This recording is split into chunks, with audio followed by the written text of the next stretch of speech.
Functional English GENG 101 का chapter 2 करने लगे हम, जिसका नाम है कंप्रीहेंशन एंड एनालिसिस।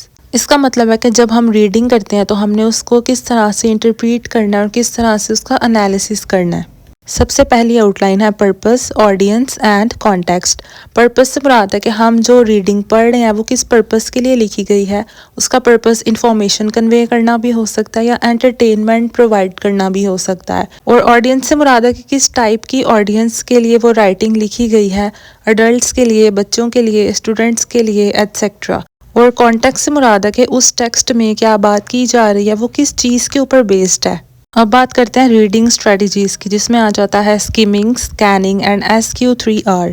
स्किमिंग से मुराद है किसी भी टेक्स्ट की हेडिंग्स, सब हेडिंग्स और थोड़े थोड़े पैराग्राफ्स या सेंटेंसेस पढ़ना, यानी उस टेक्स्ट का हम मेन आइडिया लेना चाह रहे होते हैं, क्विकली ग्रैस्प करना चाह रहे होते हैं कि इसमें क्या लिखा गया है।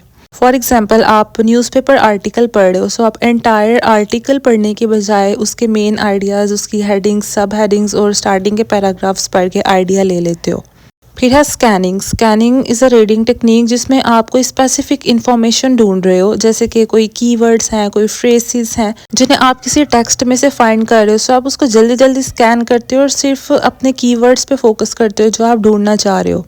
फिर है SQ4R। S से मुराद है सर्वे, Q से क्वेश्चन और 4R से मुराद है रीड, राइट, रिव्यू, रिफ्लेक्ट। और SQ4R इज़ अ टेक्निक जो आपकी रीडिंग स्किल्स को इम्प्रूव करने में हेल्प करती है।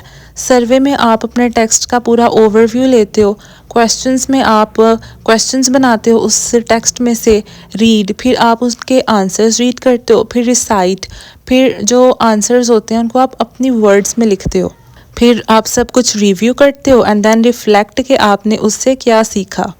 यानी आपने 9-10 में इंग्लिश की बुक में कम्प्रीहेंशंस पढ़े होंगे, पूरा पैराग्राफ लिखा होता है और फिर नीचे क्वेश्चन आंसर्स होते हैं, आपने ऊपर पैराग्राफ में से क्वेश्चंस के आंसर्स ढूंढ के लिखने होते हैं। तो ये SQ4R टेक्निक है जो उसमें आप यूज़ करते हो। फिर है tone, Beas, assumptions and stereotypes.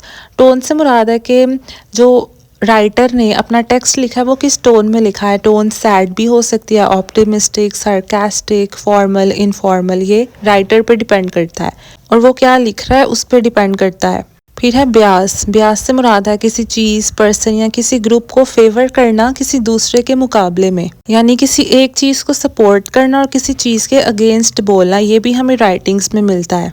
और अजम्पशन से मुराद है अंदाजे, यानी किसी अजम्पशन की बेस पे कोई बात कहना विदाउट एनी प्रूफ। फिर है स्टीरियोटाइप्स। स्टीरियोटाइप्स आपको पता ही होगा कि किसी के अकॉर्डिंग कोई ख्याल रखना, यानी समझना कि ये ग्रुप ऑफ पीपल इस टाइप के हैं, यानी जर्नलाइज कर देना लोगों को ग्रुप्स में। और ये जो टोन, बियासेस, असम्पशंस और स्टीरियोटाइप्स हैं, ये डिफरेंट राइटर्स की राइटिंग्स में उनके अपने पर्सपेक्टिव के मुताबिक पाए जाते हैं। और आपने सुना होगा अनबियास्ड वर्क, इसका मतलब होता है राइटर ने किसी को फेवर नहीं किया है, बिल्कुल न्यूट्रल रह के बात की है। अब बात करते हैं क्रिटिकल रीडिंग प्रैक्टिसेस की, जिसमें आ जाता है इन्फ्रेंस एंड इंटरप्रिटेशन। इन्फ्रेंस से मुराद है कि जब राइटर डायरेक्टली खुद तो एक बात नहीं कर रहा है, बट आप अपने खुद के नॉलेज से उसको फिगर आउट कर रहे हैं कि राइटर ये बात बताना चाह रहा है। इसकी एग्जांपल में देखें, the sky turn grey and a cold wind begin to blow. तो यहाँ हमें एक हिंट मिलता है कि तूफान आने वाला है, बट ये बात राइटर ने खुद नहीं की, बट आपको खुद ही अंदाज़ा हो रहा है, एक क्लू मिल रहा है। और इंटरप्रिटेशन से मुराद है कि राइटर ने जो बात की है, जो राइटर का मीनिंग है, आप अपने पर्सपेक्टिव के मुताबिक, अपने इन्फ्रेंसेस के मुताबिक उसको किस तरह से अंडरस्टैंड करते हैं। और अक्सर इंटरप्रिटेशंस गलत भी होती हैं, राइटर कोई और बात करना चाह रहा होता है बट ऑडियंस उसे गलत भी इंटरप्रीट कर लेती है। अब ये जो एग्जाम्पल थी द स्काई टर्न ग्रे, इसको हम ऐसे भी इंटरप्रीट कर सकते हैं कि किसी करैक्टर के मूड में चेंज आया है, यानी पहले एक करैक्टर खुश था, अब उसका मूड चेंज हो गया है, वो गुस्से में है या वो नाराज़ है। सो इस तरह से डिफरेंट रीडिंग्स की डिफरेंट इंटरप्रिटेशंस होती हैं। अब बात करते हैं एक्टिव लिसनिंग और लिसनिंग बैरियर्स की।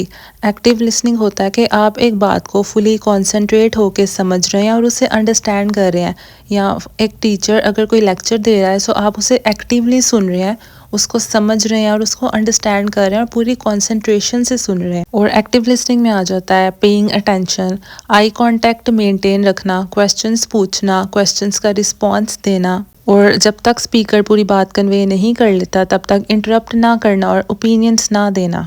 और लिसनिंग बैरियर्स होते हैं वो बैरियर्स जो आपको फोकस नहीं करने दे रहे हैं, जैसे कि कोई स्पीकर बोल रहा है बट आप उसकी बात को प्रॉपरली सुन नहीं पा रहे हैं, समझ नहीं पा रहे हैं, तो ये होते हैं लिसनिंग बैरियर्स। इसमें फिज़िकल बैरियर्स भी आ जाते हैं, जैसे कि नॉइज़ पोल्यूशन, कोई शोर हो रहा है या सराउंडिंग्स अनकंफर्टेबल हैं, दूसरे लोग शोर कर रहे हैं। इसके अलावा मेंटल डिस्ट्रैक्शंस होती हैं कि आप मेंटली सही फील नहीं कर रहे हैं या आपका माइंड इतना एक्टिव नहीं है कि आप प्रॉपरली उस बात को सुन पाएँ या समझ पाएँ। इसके अलावा है प्रीजुडाइज कि आप स्पीकर को सुनना ही नहीं चाह रहे, आपके लिए आपके अपने आइडियाज़, अपने बियासेस वो ज़्यादा मायने रखते हैं। फिर है जजिंग या लैक ऑफ इंटरेस्ट। उसके अलावा लैंग्वेज बैरियर भी हो सकता है। सो चैप्टर 2 में इतना ही था। आई होप आपको उसकी समझ आई होगी।